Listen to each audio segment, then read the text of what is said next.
जय मसीह की। परमेश्वर के नाम की महिमा हो। इस वचन अध्ययन में आपका हार्दिक स्वागत। आज के वचन अध्ययन में हमारा अध्ययन विषय है फिलेमोन की पत्री। फिलेमोन की पत्री से कुछ जीवन सीख। फिलेमोन की पत्री बहुत ही छोटी खूबसूरत एक पत्री है। केवल 25 वचन इस पत्री में शामिल है। फिलेमोन की पत्री आज भी हमसे वार्तालाप करती है। इस पत्री में हम देखते हैं 3 मुख्य किरदार है। एक पौलुस है जो इस पत्री के लेखक है। दूसरा फिलेमोन है जिसके प्रति पौलुस ये पत्री अभिसंबोधित करता है। तीसरा ओनेसिमुस है जो फिलेमोन के घर से भाग आया हुआ एक गुलाम व्यक्ति है। ये 3 किरदार इस पत्री में शामिल है। पौलुस जब ये पत्री लिखता है इसे हम बंदीगृह के पत्री कहते हैं, क्योंकि बंदीगृह से फिलेमोन इस पत्री को जब पाते हैं, पौलुस जब लिखता है बंदीगृह से, फिलेमोन इसका स्रोत केवल है, इसका श्रोतागण है। और तीमुथियुस पौलुस मिलकर लिखता हुआ एक पत्री है ये पत्री। हम जानते हैं इसका ऐतिहासिक पृष्ठभूमि क्या है। ओनेसिमुस नाम का एक गुलाम व्यक्ति फिलेमोन नाम के इस कलीसिया के अगुआ अथवा एक मसीह सेवक के घर में काम करने वाला एक गुलाम था। जिस प्रकार आज हमारे संदर्भ में हम देखते हैं, अमीर व्यक्तियों के घरों में विशेष लोग जाते हैं काम करने के लिए जिनके पास उतना पैसा नहीं है। उनके घर के कई कामों में वे लौलीन होते हैं, जैसे उनकी गाड़ी साफ करना, उनके घर में रसोई के काम करना, अन्य ऐसे कामों में लोग व्यस्त होते हैं। इसी प्रकार उन समय में ऐसा एक गुलामी का एक प्रथा था जहां पर एक मालिक और एक गुलाम मालिक के घर में जीवन जीता था। अलग प्रकार के गुलाम होते थे जो बचपन से ही गुलाम है, जो उनके माता पिता गुलाम होकर इस संसार में रहे और खरीदे हुए गुलाम होते थे। और कुछ ऐसे गुलाम होते थे जो काफी साल सेवा करने के बाद ऐसा एक निष्ठा लेते हैं कि उन्हें उनके मालिक के साथ ही अपना जीवन भर, क्योंकि 50 साल में उन्हें छोड़ने की, उन्हें आज़ाद करने की एक व्यवस्था थी। लेकिन कुछ लोग कहते थे हम नहीं जाना है, हमें इधर ही रहना है, मालिक के साथ रहना है। इस प्रकार एक व्यक्ति था ओनेसिमुस। परंतु ऐसा विश्वास किया जाता है ओनेसिमुस ने फिलेमोन अपने मालिक के घर से कुछ तो कीमती सामान चुरा कर वो भाग गए और भागकर वो पहुंचता है बंदीगृह में, उसी बंदीगृह में जहां पर पौलुस और तीमुथियुस का ओनेसिमुस नाम के इस गुलाम के साथ उनका मुलाकात होता है। और उस बंदीगृह के अंदर इनका जीवन में एक बहुत बड़ा बदलाव आता है। और उस बदलाव के बारे में पौलुस अब फिलेमोन से सिफारिश करता है। पौलुस ये कहता है उनको वापस अपने घर में अपनाओ, और अब हम उनका गारंटी देते हैं, हम सुनिश्चित करते हैं कि वो ऐसा काम नहीं करेंगे, क्योंकि अब वो पुराना वाला ओनेसिमुस नहीं रहा। उनके जीवन में सुसमाचार ने कार्य किया, उनका मन परिवर्तित हुआ है और अब वो यीशु मसीह का एक बेटा है। इस प्रकार का सिफारिश करते हुए फिलेमोन को पौलुस इस पत्री को लिखता है। इस पत्री से हम क्या सीख सकते हैं? बहुत सारे बातों को सीख सकते हैं। मुख्य क्षमा देने के बारे में सीख सकते हैं। देखिए, अगर आपके घर से कोई सामान चुराता है, चोरी करके भाग जाता है, आपका और मेरा प्रतिकरण क्या होता है? हम उनको फिर कभी भी हमारे घर में और एक बार नौकरी नहीं देंगे। लेकिन फिलेमोन ऐसा नहीं था। फिलेमोन के अंदर यीशु मसीह का स्वभाव था और वो है क्षमा देने वाला स्वभाव। प्रियो, अगर हमारे अंदर क्षमा देने का भाव नहीं है तो हम परमेश्वर के साथ संगति नहीं रखते हैं। हम कहते तो हैं मैंने माफ कर दिया, लेकिन हमारे दिल के अंदर मनमुटाव और द्वेष का मनभावना यदि प्रबल रहता है तो हम वास्तविकता में क्षमा नहीं दिया है। जब हम सुनते हैं उन व्यक्ति के जीवन में कोई हानि आई है, क्या हमें आनंद होता है या हमें बुरा लगता है? अगर आनंद होता है इसका मतलब है कि हम अब तक क्षमा नहीं दिया। कुछ लोग कहते हैं हम तो क्षमा देंगे ही नहीं, चाहे कुछ भी हो हम क्षमा नहीं देंगे। प्रियो, परमेश्वर का वचन कहता है जैसा परमेश्वर ने आपको क्षमा किया उसी प्रकार आप भी चाहते हैं, परमेश्वर चाहते हैं कि आप भी औरों को क्षमा करें। यहाँ पर हम देखते हैं फिलोमोन के जीवन में, शायद उनके जीवन में बड़ा नुकसान पहुंचा हुआ ओनेसिमुस के कारण, लेकिन फिलोमोन के मन में क्षमा देने की इच्छा परमेश्वर स्वयं दिया। इतिहास हमें सिखाता है कि फिलोमोन के घर में वापस ओनेसिमुस जब आता है, मिलकर वापस सेवा वे करते हैं। ओनेसिमुस फिर जाकर एक अगुआ भी बनता है, सब फिलोमोन के कारण, फिलोमोन की क्षमा देने वाली इस स्वभाव। मेल मिलाप के बारे में हम सीखते हैं। जब हमारे रिश्ताओं में दरार आ जाता है, फासला आ जाता है, वापस मेल मिलाप नहीं होते, उसके बाद वापस जोड़ना बड़ा मुश्किल की बात हो जाता है।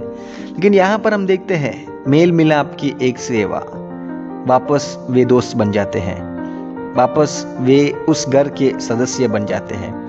हर एक व्यक्ति के जीवन में एक मूल है प्रियो, उस मूल को हमें समझना है। फिलोमोन की इस पत्री पौलुस शुरू करते हुए अपना दिल की बात को बताता है और वो कहता है हम सुसमाचार को सिखा रहे हैं, सुसमाचार को बता रहे हैं। और 5वां वचन में पौलुस जिक्र करता है कि विश्वास के बारे में सुना है, यीशु मसीह के प्रति विश्वास और सब लोगों के प्रति प्यार। जी, हमारे जीवन में फिलोमोन हमें ये सिखाता है, यीशु मसीह में गहरी विश्वास, यीशु मसीह में गहरी समर्पण। जब मैंने आपके विश्वास के बारे में सुना और सबके प्रति जो प्रेम है, हर एक व्यक्ति के प्रति फिलोमोन के मन में प्रेम था, किसी को भी नहीं छोड़ना, सबको प्यार करने वाला एक स्वभाव था फिलोमोन का। नहीं तो ऐसा नहीं होता कि वापस एक ऐसे चोर व्यक्ति को वापस अपने घर में वो अपनाता। कैसा हुआ फिलोमोन को कि ओनेसिमुस जैसा एक व्यक्ति को वापस अपने घर में अपनाए? एक ही कारण है, उनको प्यार था, उनका दिल प्यार से भरा था, सब लोगों के प्रति प्यार, सबको एक समान प्यार करने का एक स्वभाव उनके दिल में प्रबल था, इसलिए वो प्यार कर पाया। प्यार अनेक पापों को ढांपता है, वचन कहता है। और यहाँ पर पौलुस इस बात पर सुनिश्चित था कि वो इतना ज़्यादा विश्वास यीशु मसीह में रखता है। विश्वास प्रियो बोलने में नहीं है, हम तो कहते हैं हम यीशु में विश्वास करते हैं, क्या हमारा कार्य में हम उसको प्रबल करते हैं, प्रकट करते हैं, ये है सवाल। अगर हम कहते हैं मैं तो विश्वास करता हूँ, लेकिन हमारा जीवन में, हमारे जीवन का चरित्र उस बोले हुए हमारे बातों के द्वारा जो हम कहते हैं उस बोली के साथ अगर मेल मिलाप नहीं है, गड़ापन नहीं है, तो हम बड़े पाप में फंसे हुए हैं। सबके प्रति प्यार, क्या हम कर पाते हैं सबके प्रति प्यार? जो हमारे खिलाफ कानाफूसी करते हैं, जो हमारे खिलाफ षड्यंत्र बनाते हैं, जो हमारे खिलाफ बातचीत करते हैं, हमारे खिलाफ योजना बनाते हैं हमारे हानि के लिए, क्या हम उनके साथ प्यार करते हैं? फिलोमोन मुझे सिखाता है, आपको सिखाता है कि जी हाँ, हम प्यार कर सकते हैं क्योंकि हम यीशु के प्यार से भरे हैं। जैसा उस गीत में कहता है, यीशु के प्यार ने मुझे जीना सिखा दिया, यीशु के प्यार ने मुझे क्षमा करना सिखा दिया, क्षमा की मनभावना यीशु ने मुझे सिखाया है। यीशु के कारण मैं लोगों को क्षमा कर सकता हूँ, मेरे बलबूते से नहीं। फिलोमोन सबको प्यार करता था। इसका मतलब चोरी किया हुआ ओनेसिमुस से भी प्यार करता था? जरूर करता था। इसलिए तो जब उन्होंने वापस उनको लेने की बात की, पौलुस ने बेझिझक उन्होंने अपना लिया उनको। ये नहीं बोला कि हम नहीं देंगे, हमारे आप नहीं जानते पौलुस जी, हमारे जीवन में इन्होंने इतना त्रास पहुंचाया है, चुरा कर चोरी करने वाला व्यक्ति को हम कैसा भरोसा करेंगे? हमारा विश्वास तो अभी खत्म हो गया, नष्ट हो गया, अब हम इनको वापस विश्वास नहीं कर सकते। अगर हम होते तो शायद हम यही कहते हैं। एक बार विश्वास तोड़ दिया, वापस विश्वास बनाना बहुत ही मुश्किल है। जैसा संत कबीर ने कहा, रस्सी तो तोड़ सकते हैं और वापस मिला भी सकते हैं, लेकिन उसमें गांठ रह जाती है। लेकिन फिलोमोन के जीवन में गांठ नहीं था, इसलिए तो इतने प्यार के साथ उन्होंने इनको अपना लिया। फिलोमोन हमें सिखाता हुआ पाठ है, ये एक बहुत बड़ी पाठ है जो फिलोमोन हमें सिखाता है। क्या है? सबके प्रति प्यार। जैसा कहते हैं हमारे मोदी जी, प्रधानमंत्री जी, सबका साथ सबका विकास, सबको प्यार करने वाला एक अनुभव, सबके साथ रहने वाला एक अनुभव, सबको एक साथ ले जाने वाला अनुभव, किसी के खिलाफ मनमुटाव नहीं, किसी के खिलाफ मन में द्वेष नहीं, किसी के खिलाफ बुराई नहीं, किसी की भी बुराई को नहीं चाहना। प्रियो, शैतान ही है जो लोगों का बुराई चाहता है, लोगों का हानि। वचन कहता है, मेरा योजना तुम्हारी सफलता के लिए, तुम्हारी हानि के लिए नहीं है। लेकिन शैतान ऐसा नहीं है, वो आता है घात करने, नाश करने, सत्यानाश करने के लिए और हमेशा के लिए हमारी शांति को नष्ट करने के लिए। अगर आप चाहते हैं औरों के जीवन में कोई हानि हो, तो प्रियो, हम ज्योति में नहीं चल रहे हैं, हमारे अंदर शैतान काम कर रहा है। सबका विकास और कल्याण को चाहने वाला एक अनुभव, सबके लिए प्यार करने वाला फिलोमोन हमें सिखाता हुआ जीवन पाठ है। विश्वास रखना है यीशु मसीह पर, और ये विश्वास हमारे कार्यों में भी प्रकट होना है। कैसा प्रकट होगा? जब सबके प्रति हम प्यार करेंगे, हमारे दुश्मनों के लिए हम प्रार्थना करेंगे, हमें हमारे खिलाफ षड्यंत्र बनाए हुए के लिए हम प्रार्थना करेंगे, हमारे जीवन में त्रास पहुंचाने वालों के लिए, उनकी आशीष के लिए हम प्रार्थना करेंगे। हमारे मन में जब सुनते हैं कि उनके जीवन में जो हमें दुख पहुंचा है, उनके जीवन में कुछ होता है, तो ये नहीं कहना है अच्छा हो गया, यही तो चाहता था मैं, मुझे मालूम था ऐसा सब करोगे हमारे खिलाफ, आपको भी ऐसे ही मिलेगा। जो हमें छूता है, जो परमेश्वर के लोगों को छूता है, उनको तितर फितर प्रभु करेगा, ये नहीं बोलना है प्रियो। ऐसा जब होता है, उनके लिए प्रार्थना करना, उनके लिए दुआ करना है, प्रभु हमारे शत्रुओं के जीवन में भी बुरा ना होने पाए, हमें द्वेष करने वालों के जीवन में भी हानि ना पहुंचने पाए। प्रभु हमारे सामने ऐसे लोगों को आप दुख मत पहुंचाए, प्रभु उनको आप शांति दे, उनको आप तसल्ली दे, उनको आप सांत्वना दे। हमारे खिलाफ होने वाले लोगों को प्यार करने के लिए मदद करिए। है मसीह धर्म का भाव। मसीह धर्म हमें क्या सिखाता है प्रियो? यीशु ने सिखाया हुआ उसी मिसाल हम भी अपनाएंगे। फिलोमोन हमें यही सिखाता है। और आगे बढ़ते हुए वो कहता है 7वां वचन में, आपके प्यार ने मुझे आनंद और तसल्ली दिया है, और आपकी प्यार भरा भाव ने अनेक लोगों के दिल को तसल्ली दिया है। जी हाँ प्रियो, हमारा उपस्थिति लोगों को शांति देता है कि टेंशन देता है? हमारा लोगों के साथ रहने से उनको आनंद मिलता है या उनके मन के अंदर द्वेष पैदा होता है? क्या हमारा विश्वास हमारे समाज में प्रभाव डालता है? क्या हमारा बोली लोगों के जीवन में बदलाव लाता है? हमारे जीभ से क्या बात आते हैं? दूसरों के बारे में कानाफूसी जो लोगों को शैतान की ओर ले जाएगा, जिनके मन के अंदर फूट पैदा करता है, डा पैदा करता है। कई बार हम कानाफूसी करते हैं तो औरों के जीवन में, औरों के दिल के अंदर हम क्या डाल रहे हैं? हम सर्प के मुंह से आने वाला उस जहर के समान, उस जहर को लोगों के दिलों के अंदर डालकर उन्हें अशुद्ध कर रहा है, उन्हें अपवित्र बना रहे हैं। उनके अपवित्रता के लिए मैं और आप जिम्मेदार होंगे। प्रियो, यहाँ पर 7वां वचन कहता है, फिलोमोन का जीवन कितना आनंदमय जीवन था, कितना औरों के लिए आशीष था। आपका जीवन क्या औरों के लिए आशीष है या औरों के लिए एक सिरदर्द है? आपका बातचीत औरों के लिए आशीष है या औरों को ठेस पहुंचाता है?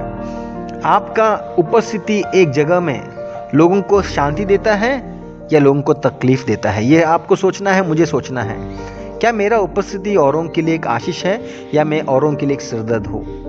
क्या मैं औरों के जीवन में प्रभाव डाल रहा हूँ प्रभु के लिए, या उन्हें उनके मन के अंदर शैतान के द्वारा ऐसा बीज डाल रहा हूँ जो उन्हें अनंत काल नाश की ओर ले जाएगा। क्या मेरा जीवन मेरा संदेश है? क्या मेरा जीवन एक मिसाल भरा जीवन है? फिलोमोन हमें सिखाता है। पौलुस फिलोमोन के बारे में तारीफ कर रहा है कि तुम्हारा प्यार, तुमने कितने सारे लोगों के, कितने सारे भक्तों के, मसीह विश्वासियों के जीवन में शांति दिलाया है। अंग्रेजी में कहता है रिफ्रेश करना। हम जानते हैं गर्मी के मौसम में जब हम सड़कों में चलते हैं, थक जाते हैं, एक आम का रस या गन्ने का रस पीकर कितना ताजगी महसूस करते हैं। इसी प्रकार उसी अर्थ आने वाली बात यहाँ पर 7वां वचन में क्या है, आप तो लोगों के दिलों को रिफ्रेश करता है। लोग आपको देखने के लिए तरसते हैं, लोग आपके पास आकर आपसे बात करने के लिए तरसते हैं। क्या ये आपके और मेरे जीवन के बारे में वास्तविकता है? क्या लोग आपके एक मैसेज के लिए तरसते हैं? क्या लोग आपसे बात करने के लिए तरसते हैं? क्या आपका जीवन औरों के लिए एक आशीष है? फिलोमोन का जीवन औरों के लिए एक आशीष था, अनेकों के लिए एक ऐसा आशीष था। उनकी दया, उनका प्यार, उनकी अतिथि सत्कार, लोगों को स्वीकार करते थे अपने घर में। क्या आपका घर औरों के लिए खुला है या केवल आपके लिए और आपके बेटे के लिए, आपकी बेटी बहू के लिए खुले हैं? क्या आपके नाती पोता के लिए खुले हैं या औरों के लिए भी खुला है? आपके समाज के लोगों के लिए, गरीबों के लिए, परमेश्वर के दासों के लिए, जिनके पास कोई नहीं है, जिनको आदर करने कोई नहीं है, क्या आप उनके लिए खुला है?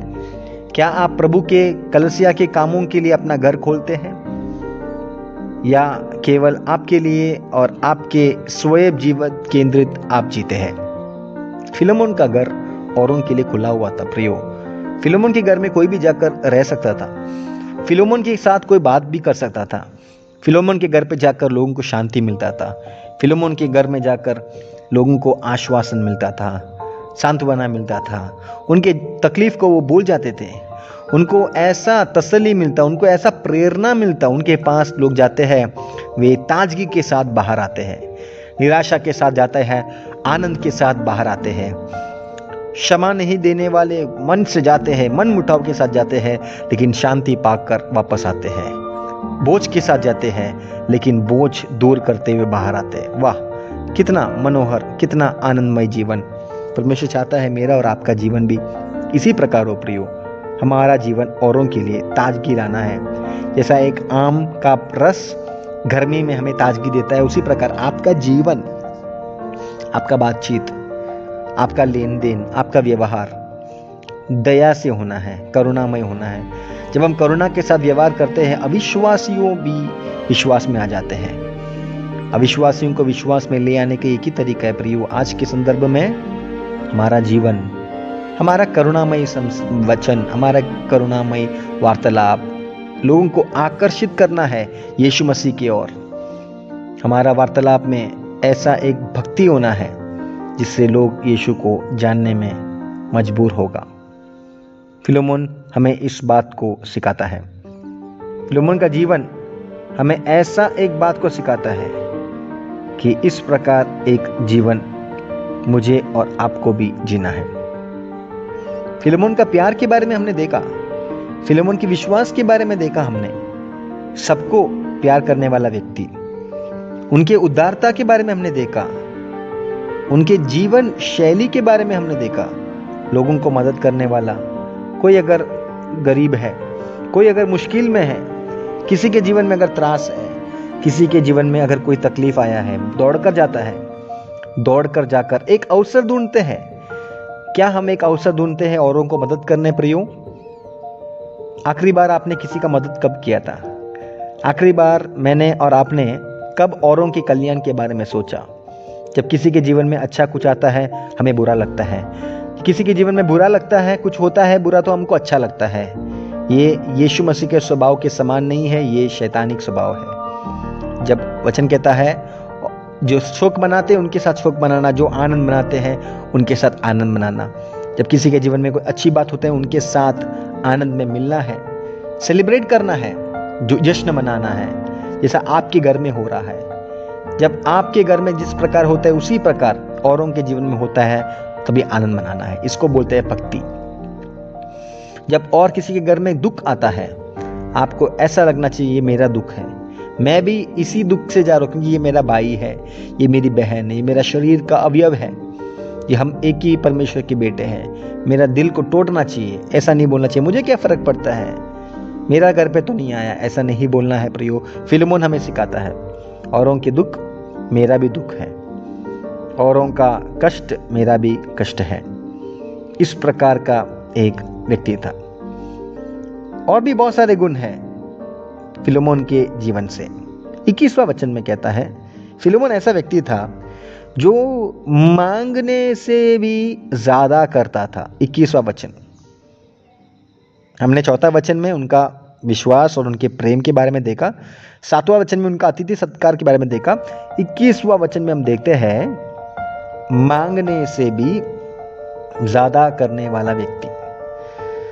देखिए, ये एक बहुत बड़ा गुण विशेषता है, जो हमारी अपेक्षा है उस अपेक्षा से ज्यादा करना। अगर आप एक शिक्षक हैं, जितना आपसे चाहते हैं उससे ज्यादा करना। अगर आप एक विद्यार्थी हैं, जितना आपसे अपेक्षा है उससे ज्यादा मेहनत करना। अगर आप एक पास्टर हैं, जितना अपेक्षा आपसे है उससे ज्यादा करना। जिस अपेक्षा हमारे साथ है उससे एक कदम आगे सेवा करना, ये प्रभु हमसे चाहता है। अगर आप एक पति हैं, आपसे जो अपेक्षा है आपकी पत्नी से, आपके बच्चों के हित, जो अपेक्षा आपके प्रति है उससे ज्यादा करना। अगर आप एक पत्नी हैं, आपसे जो अपेक्षा है आपके सासू माँ के साथ, आपके ससुर के साथ जितना ज्यादा अपेक्षा है उससे ज्यादा करना। यीशु ने जैसा कहा, 1 मील चलने वालों से 2 मील ज्यादा चलना, एक गाल दिखाने वाले से दूसरा गाल दिखाना। यह है मसीह धर्म का मूल। प्रियो, हमारे बोली में नहीं, हमारी आत्मिकता हमारे चाल चलन में है, हमारे कार्य में है। बोल तो कोई भी सकते हैं। दुनिया के बड़े नास्तिक लोग बढ़िया सा प्रचार कर लेते हैं, अपने अपने विश्वासों के बारे में बड़े हिम्मत के साथ वे लोग प्रस्तुत करते हैं, कुशलता के साथ, बड़ी व्यवस्थित तरीके के साथ वे लोग प्रस्तुत करते हैं। उसमें कोई बड़ी बात नहीं है। प्रचार करना अलग बात है, जी कर दिखाना अलग बात है। आपसे जो अपेक्षा है, प्रभु का अपेक्षा होगा, लोगों का अपेक्षा होगा, उन अपेक्षाओं से काफी ज्यादा करना। एक हद में कहना तो थोड़ा ज्यादा कर लेना। अगर कोई आपसे कहता है छोटा सा एक काम करने, थोड़ा ज्यादा कर लेना, थोड़ा ज्यादा। फिलेमोन का जीवन से हमें सीखता है। फिलेमोन में ऐसा एक गुण विशेषता था। पौलुस इस बात पर जिक्र कर रहा है, पौलुस को इस बात पर सुनिश्चित जानता था, ऐसा व्यक्ति है, ये व्यक्ति जितना कहते हैं उससे ज्यादा करने वाला है, जितना अपेक्षा है उससे ज्यादा करने वाला व्यक्ति। फिलेमोन का जीवन का अगला विशेषता यही है, जितना बोलता है केवल उतना नहीं करना। हम में से काफी लोग जितना हमसे अपेक्षा है उतना ही हम करते हैं। हम कहते हैं उससे ज्यादा क्यों करूं मैं, इतना ही तो कहने के लिए बोला था, इतना ही तो करने के लिए कहा था, इससे ज्यादा क्यों करना है मुझे, और भी लोग हैं वे भी तो कर सकते हैं, बस इतना ही है, अब मैं और नहीं करूंगा, इतना ही करना है। प्रियो, ऐसा एक स्वभाव नहीं। जितना अपेक्षा है, जितना हमसे चाहत रखता है उससे काफी ज्यादा काम करना। प्रभु हमसे यही चाहता है। जितना हमारी अपेक्षा है, जितना हमसे हो सकता है, जितना अपनी क्षमता है उससे काफी ज्यादा मेहनत करना, ये प्रभु मुझसे और आपसे चाहता है। हमारे अपेक्षा ज्यादा, प्रभु जितना चाहता है उतना ज्यादा करने के लिए प्रभु हमसे चाहता है, और प्रभु हमारी मदद भी करेगा उस बात को पूरा करने के लिए। और आखिरी बात जो फिलेमोन के जीवन से हम सीखते हैं, उसके 24वें वचन में, मैं जानता हूं प्रभु आपकी प्रार्थना सुनेगा। प्रार्थना करने वाला व्यक्ति था फिलेमोन। कौन कह रहा है? पौलुस कह रहा है। पौलुस जानता था कि फिलेमोन के अंदर ऐसी एक गुण विशेषता है कि वो प्रार्थना करते थे। प्रार्थना करने वाला व्यक्ति किसके लिए प्रार्थना करता है? अपने लिए नहीं, औरों के लिए प्रार्थना करने वाला व्यक्ति। फिलेमोन ऐसा ही व्यक्ति था जो औरों के लिए प्रार्थना करता। हम कई बार प्रार्थना तो करते हैं, हमें से कोई नहीं होगा जो प्रार्थना नहीं करते, हम सब जरूर प्रार्थना करते हैं, लेकिन हमारी प्रार्थना विषय क्या है प्रियो? ये बात को सोचना है। हम केवल हमारे लिए प्रार्थना करते हैं, हम कितने स्वार्थी हैं। हम केवल हमारे घर, हमारे पत्नी, हमारे पति, हमारा बच्चा, हमारा नाती पोता, हमारा धन संपत्ति, हमारी पढ़ाई, हमारी शिक्षा, हमारी अध्ययन, हमारी धन दौलत, हमारी संपत्ति, हमारी कलसियाँ, हमारी विश्वासियाँ, हमारे सारे प्रार्थना विषय हमारे स्वयं पर केंद्रित हैं। हम इसके अलावा और कोई बात सोच भी नहीं सकते हैं। लेकिन वचन हमें ये नहीं सिखाता है प्रियो। वचन हमें सिखाता है औरों के लिए प्रार्थना करना। औरों के लिए प्रार्थना करने के बाद ही हम हमारे लिए प्रार्थना करना। हम सबसे लास्ट है। हमारा जीवन, हमारा बोली, हमारा चाल चलन, सब कुछ औरों के लिए केंद्रित होना है। फिलोमोन प्रार्थना करते थे, मतलब दूसरों की विनती प्रार्थना का महत्व को हम देखते हैं। विनती प्रार्थना क्या है? हम जब हमारे लिए प्रार्थना करते हैं वो विनती प्रार्थना नहीं है। विनती प्रार्थना क्या है? जब हम औरों के लिए प्रार्थना करते हैं, जब हम औरों के विषयों को हमारा विषय होकर समझते हैं और औरों के लिए जब प्रार्थना करते हैं, तब परमेश्वर हमारी प्रार्थना भी सुनता है। जैसा आयूब ने अपने दोस्तों के लिए प्रार्थना किया, तब आयूब के जीवन में भी परमेश्वर ने उत्तर दी। उसी प्रकार औरों के लिए प्रार्थना करने वाला एक स्वभाव, औरों के लिए प्रार्थना करने, औरों के लिए दुआ करने की एक स्वभाव, फिलोमोन हमें ये सिखाता है। देखिए, पौलुस जब ये पत्र को शुरू करता है, धन्यवाद के साथ शुरू करता है। रिश्ताओं के लिए धन्यवाद। क्या हम धन्यवाद करते हैं? हमारे रिश्ताओं के लिए, औरों के लिए हम परमेश्वर में धन्यवाद करते हैं। पौलुस ये कर रहा था, पौलुस प्यार से ये कर रहा था। पौलुस कहता है फिलोमोन को, फिलोमोन इस ओनेसिमस को अपने पास ले लेना, क्षमा दे देना अपने मन से। और वो करने तैयार भी होता है अपने स्वयं मन से। और हम देखते हैं ओनेसिमस का जीवन बदल गया। प्रियो, सुसमाचार से हमारा जीवन अगर बदला नहीं है तो सुसमाचार है ही नहीं। सुसमाचार हमारे अंदर बदलाव को ले आना है। इनके जीवन से हम क्या सीखते हैं?